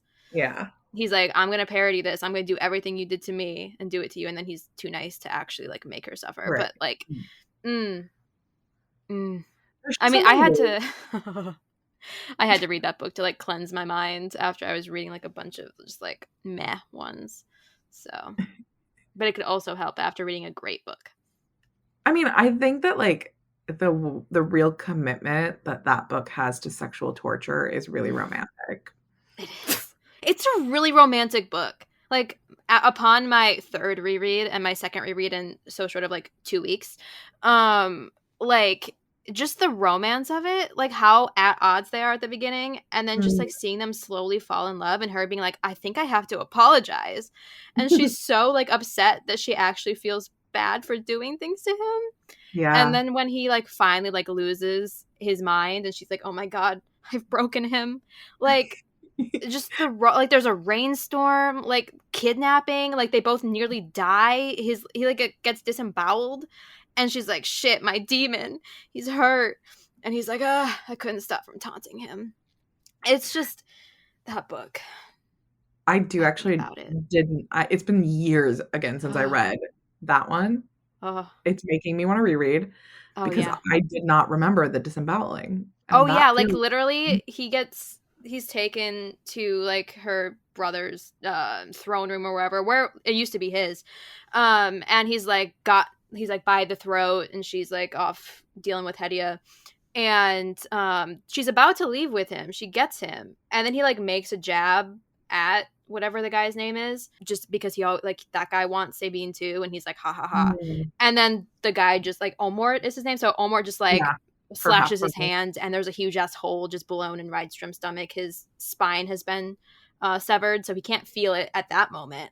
But like his entire body is just like flayed in half. And Sabine's like, what the fuck? And then it's like 3 days of him just being like, ugh. Or actually it was just like a day of him being in and out of consciousness. His spine reheals. He's like, shit, there's the pain. And she's like, why did you do it? He's like, well, it was fun. You guys like, as in the listeners can't see Caroline's face right now. I haven't read this book yet. Can, and it's making me like lose it. It's just like I'm in awe.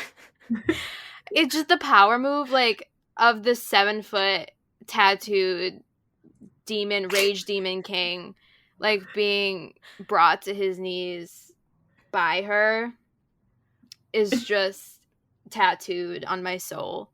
Like I can't get over it. I'm very excited about this book because I've been edging the entire rest of the Immortals After Dark series. But I do just want to mention, because it feels relevant to this series, that I found in my notes app the other day. sometimes I like to keep track when people say funny things because I think it's neat. And I found this notes app from the night that my two best friends and Sanj were out in New York. And at that, my friend Christine had just started reading Immortals After Dark because the last time we were in New York, y'all had told her to. And one of the quotes that I have written down from that night is Sanj saying, "Biting is foreplay for marriage?" Because apparently that is what Christine had said to some extent. Which just feels like the thesis for Immortals After Dark. Yeah, especially the demons, because they have to claim. It actually literally is. And the Lycans, because they both have to like have the claiming bite, and then each one is like, haha, my bite. Biting is foreplay for marriage. It is. Do Jess or Dane bite each other at any point? I don't think they do, but I do think that they did the bullet bypass. Like, if not biting, why not that's shooting? True. She did shoot him. Right. I think that's a sufficient replacement. That's fair. That is. That is definitely. Substitution sometimes allowed. Yeah. Substitutions can be made by the chef on a made-to-order basis, and that's definitely one of them. Yeah. If Jessica Trent wants to make a substitution, we will allow That's true. Who are we? Yeah. Who are we to dictate what Jessica Trent does? Jessica Trent is to me what Barbie is to Ryan Reynolds. Or Ryan Gosling, sorry. Exactly. Everything. Have you seen the interview with him? Yeah. Where they're like, well, Margot Robbie said the Barbie movie is such and such, and he's like, well, I would never contradict Barbie. I would never dream it. I would never dream of it. Did you also see where he was like, it's the best script I've ever read in my life? I've seen a lot of the cast members saying that. I am fascinated by what this movie is going to be. I just think it's going to be such a fun time. Oh, yeah. I mean, they did the shot where the Barbie feet, and I was like, oh yeah. Yeah. That was incredible. Very satisfying. Not relevant. I am Jessica's Ken. She's everything. I'm just Ken. I think it's relevant because I think that Jessica Trent would love the Barbie movie. That's so true. And Dane would do to it what he did to Don Juan, where he's like, rah, rah, rah, rah, rah, and then she forces him to watch it, and he's delighted. Yeah. He's like, no, I'm going to watch Oppenheimer. And she's like, the fuck you are. You're coming to watch Barbie with me. And then he like does secretly order Barbie merch for their unborn child. They bring Dominic along. Yeah. And Dominic is like, y'all are weird. I'm obsessed though. Actually, before we wrap this up, can we talk about the final scene where Dominic is like screaming, running around naked, and Dane just like whoop dresses him in his shirt, and they like have this funny little like they're so good with communicating with each other, and Jess is just standing there watching it unfold because like what the fuck is going on? You can't have your pump handle out for the world. He said, the boss said I can't be bare ass, and he's like naked. You can't say ass in front of ladies. And just how Kate Redding like does his like little kid voice too. Oh, he's so like, funny. Did you put a baby in her in this gigantic bed? And he's like, yeah, I did. And Jess is like, oh, she said, well, that's secret. Out of the bag. I love that scene. He's so funny. He's like, what did they feed him for breakfast? Gunpowder? Oh my god. Oh, the one downside to this book is that it doesn't have an epilogue, because like I would pay so much money for like a future shot of them with their various children. Yeah.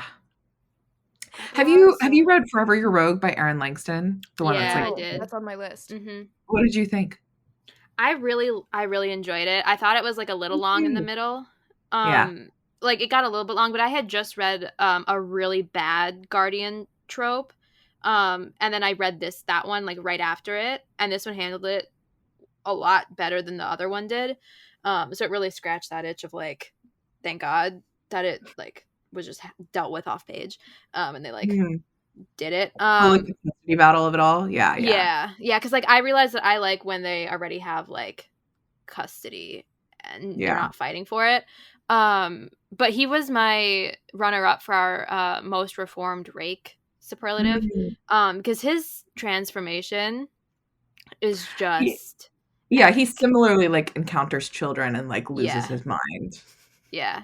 And just like how it all like starts, where they like she like gives him her jewels or whatever at the beginning. And then like years later she comes to she also corners him into a marriage. Yeah, because she needs as she should. She needs a guardian, which is so funny because she needs like someone respectable, and this guy is like the not least respectable person. And so I just love how that's the one she had to turn to. Yeah, to like get the court. But the reason that I mention it is because the epilogue on that one is exactly that. Like, it is a beautiful scene. Like, it is a beautiful epilogue of them, like, dancing at midnight. Sorry, do you mind if I spoil it? Like, I mean, I guess you know. Like, they get married and live happily ever after, blah, blah, blah. What? But, like, they get married at the end of the romance novel? Well, I mean, actually, this is them, like, years in the future when they're like 60. Yeah, he's, like, real old. And, like, it's the night before, like, his first adopted daughter, like, now adopted daughter's wedding. And, like, they're still so close. And, like, that, like, the spark of his love for her is part of what triggered his transformation from reformed rake into, like, doting father. And so, like, it's him dancing with his wife at midnight in the ballroom, but then, like, his two first adopted children come in, and then the two bio children he has with her come in as well. Like, it is so special. My review, like, I mean, I think she like snorted Lorraine Heath for that epilogue because that was very Lorraine Heath of her. Like, Lorraine Heath loves. I was gonna say that's big. The Earl Takes All, because that's a very similar epilogue, and it also destroyed me emotionally. Yeah, like I thought I was fine after reading it, and then like I would just randomly think of it, and I'd be in tears. Like, I was just sobbing uncontrollably. Like, my review, I'm like, I can't see, everything's blurry. I'm sobbing. I will say I have an issue with her killing the Earl, like his brother, because in that epilogue, so like. If you read her novella, so she like introduced everyone to her writing with that novella of the Earl and whatever at like this autumn festival, and it was super cute. And Rosalie, there's like great face sitting.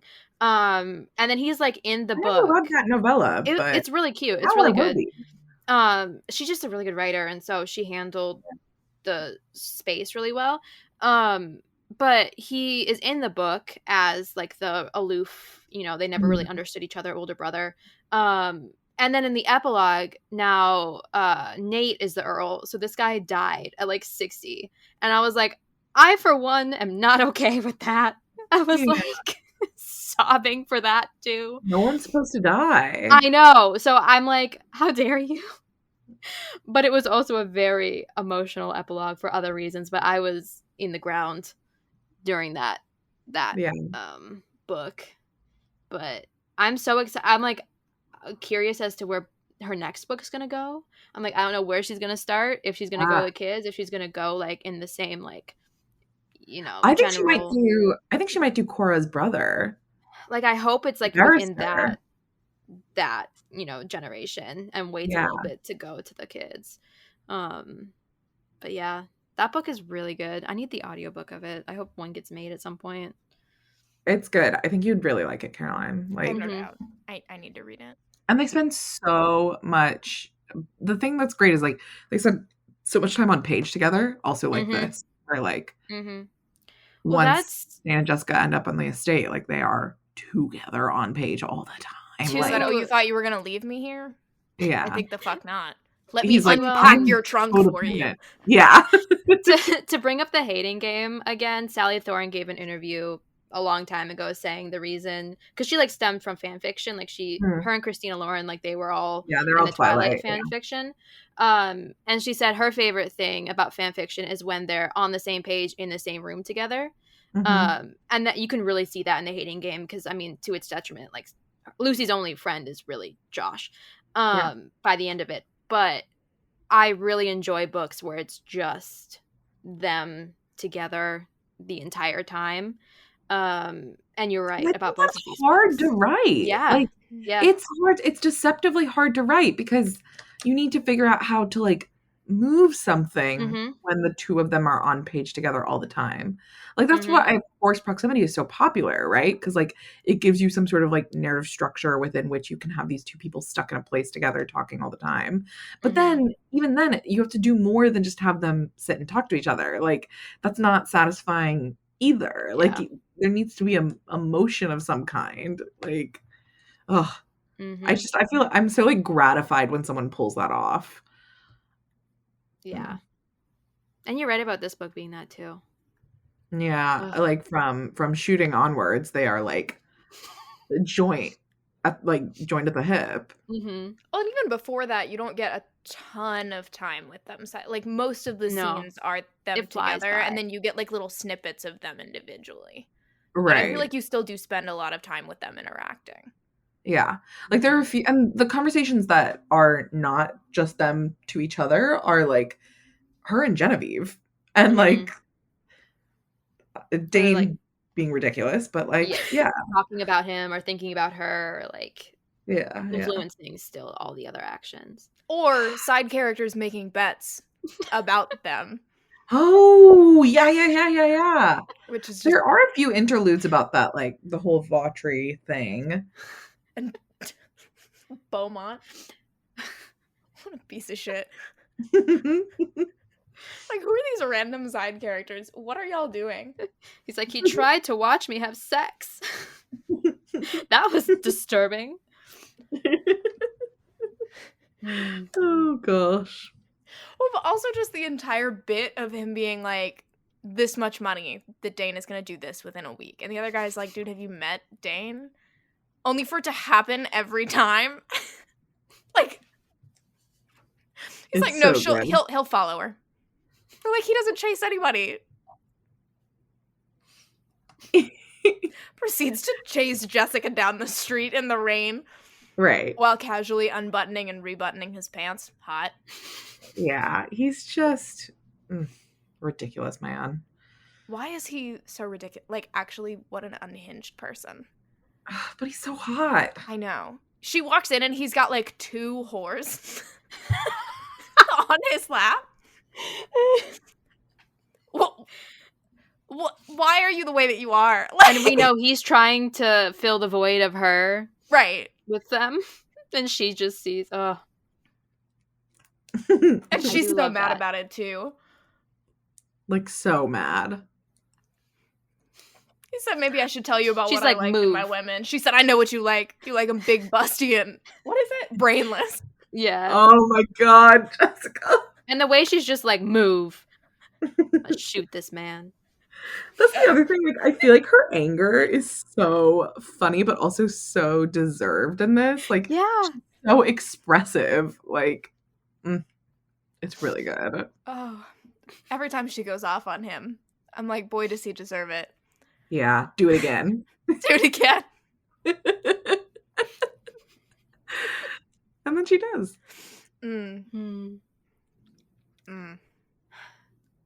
I really could read this book forever. Yep. Kind of want to reread it. I know. Like, now I'm like, okay, what if I just did? I mean, I finished this reread a couple hours ago, but me too. This morning. But if I just... Well, I haven't, so I'm gonna. You should.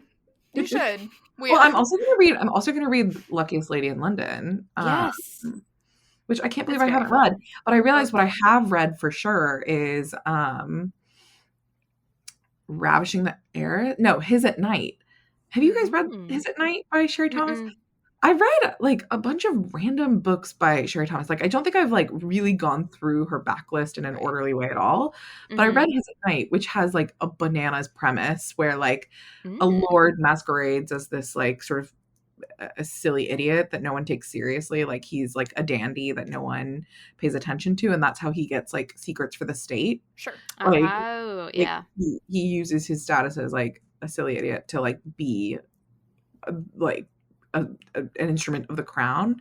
But he like accidentally ends up ensnared in like a forced marriage to this woman named Elisande, who is like desperate to be married because like she's under the like watch of a tyrannical family member. But that's one of the Sherry Thomases that like really stands out to me from my memory. And actually, I recently read another one that was just like this. No, yeah. Okay, one of the second Felicity Niven is also that premise of like silly man who's collecting secrets for the state by being silly, but is not at all actually. Unironically, I used to do a bit where I was like, guys, I would be a really, really good spy because no one would ever think that I am capable of being a spy. Yeah. So it's me. I'm the silly little idiot who's a spy, but nobody thinks that I'm a spy because they're like, no, she could not be a spy. Servant of the crown.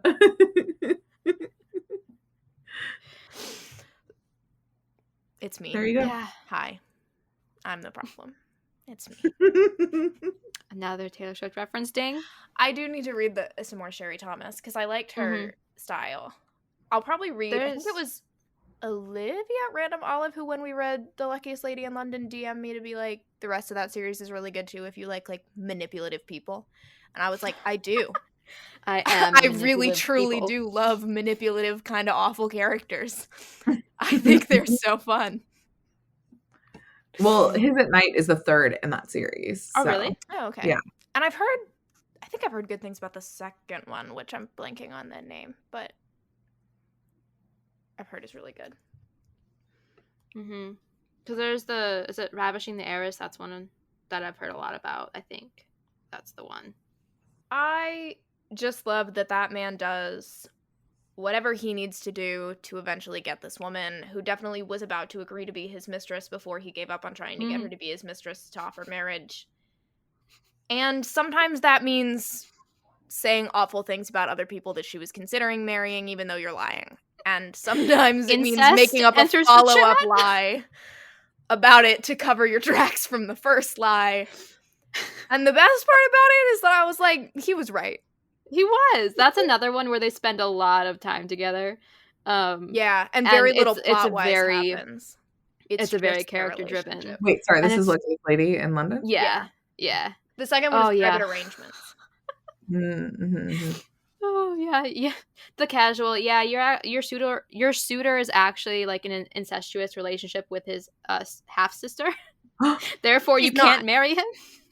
That's not a thing. He just lies about it to get her to stop pursuing him. She sees the half-sister and she's like, she doesn't seem like she's in an incestuous relationship. She's actually engaged to this nice man. And he's like, oh shit. The lies have found me. Oh, it's so funny. But I'm like, you know what? Good for you. Because sometimes you just have to lie. Mm-hmm. It's a situation where if it happened to you, you're like, well, I maybe wouldn't be happy, but reading about it, I'm ecstatic. And just like how the third act of that one, like it's not really a breakup, it's just like a marriage in trouble. Right. It was very satisfying. Oh my god, that one also has a scene where he like sees her flirting with somebody else. They've been doing the whole like exhibitionist fantasy thing where he's like, I'm gonna throw a party outside, I've got this folly, and then she wants him to like fuck her behind a column during a party.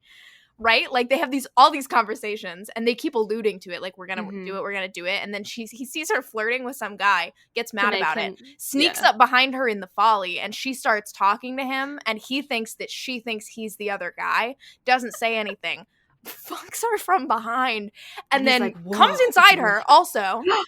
Rude. It's fine, they're married.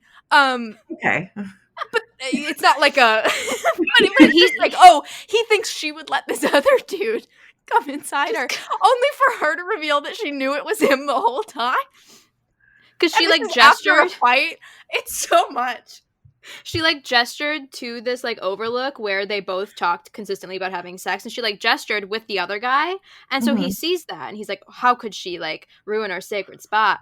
And then after she's like, I told him that there's a lot of bees over here, so like I was gesturing like he thought there'd be, so like it was always gonna be you. Just him so distraught. Like, and also so horny that okay, you know what? I will be reading that.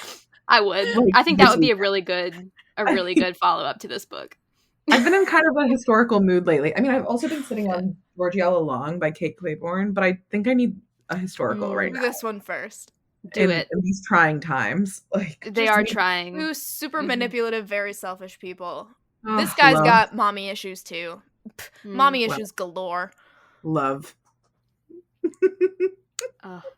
Okay, well, thank you for the recommendation. I will be on my merry way to read exactly that this weekend. On that note, we really need to wrap this up. Yeah. Yeah.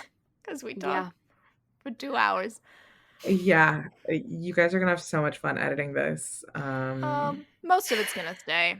Our listeners It is. There's not much to edit. It's not the first 2-hour episode we've dropped and just been like, sorry. We're very loose with our plot, and we're very strict with our timestamps, so people can jump around as they see fit. Amazing. And we can go on as many tangents as we need to, including cryptids and the Mothmen that Caroline may or may not have gotten Big Al third base with. Yeah. And Big Al, who just wants to eat our arms off. Which is, I mean, cannibalism can be romantic, I think. I mean, it was a tasty protein bar. I will not be reading that. No. I do like monster romance. I will not be reading that. It was, the words were just icky. Like, it wasn't that, like, the plot or the sex. I mean, it was just the language. I just don't like dirty, like, stale spunk, like, smelling bad things. Wow. And there was just a lot of visceral ambiance that I wasn't wanting to be privy to. A chill just went up my spine. Wait, I want to just note that cannibalism can be romantic. Yeah. Oh, I'm being serious about that. Okay. Yeah. I just think about the parallels between the Iliad and Much Ado About Nothing a lot. That's just my favorite. Like, listen, there's a part after Patroclus dies and Achilles is super mad about it. And they're like, Hector's like, can you return my body to my family after you kill me? And he said, no. Something along the lines of, like, I want to rip your heart out and eat it. Yeah. Which is, like, really bad in the Greek context. That they don't look kindly on nowhere else. No, but I mean, like, it's really bad for that. Like, that wasn't a cool thing for Achilles to say. That's like, yikes. Sure. But then also there's a scene in Much Ado About Nothing where she's raging about how if she were a man, she would, like, take her vengeance on this guy who's ruined her cousin and, like, almost killed her and stuff. And it's one of my favorite scenes in the entire world. But the final line of that soliloquy is, oh, that I were a man, I would eat his heart in the marketplace. That's good. Yeah. That's really good. Isn't it so good? Emma Thompson delivers that line, and she eats no crumbs.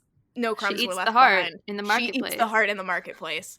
I just used to watch NBC's Hannibal. That's fair. I haven't watched it, but you're right. Which is also about the eroticism of eating one's flesh. Sure. It's taking another person's body into you. Yeah, yeah. How very Catholic. Yeah, 100%. How impressive of us to make the sweeping statement of cannibalism can be hot when we tried to wrap it up and somehow romantic. To clarify, it can be romantic and erotic. I think that's what it is. The erotic subtext of cannibalism cannot be discounted, and there is substantial evidence to suggest in literary form that it can mean something really special and profound. I think cannibalism is hot is funnier as a thesis statement. Here's what I have to say about it. I think that if Dane was given the opportunity, he would eat part of Jessica. Yes. Yeah. And because he's so obsessed with her. No, I agree. Yeah. Mm-hmm. I think he would also offer to Jessica, like, do you want to eat part of me? And she would be like, what the fuck is wrong with you? Right. I will eat your arm off. It's hot. I mean, he does say that on their first meeting, one of the first things that pops into his head when they make eye contact is that he wants to lick her from head to toe. That is true. And then later he does. So it's not really that far off. There you go. Dane understands the eroticism of cannibalism. And that's all there is. Closing statement. Thank you. And you may quote her on that. Exactly. And scene.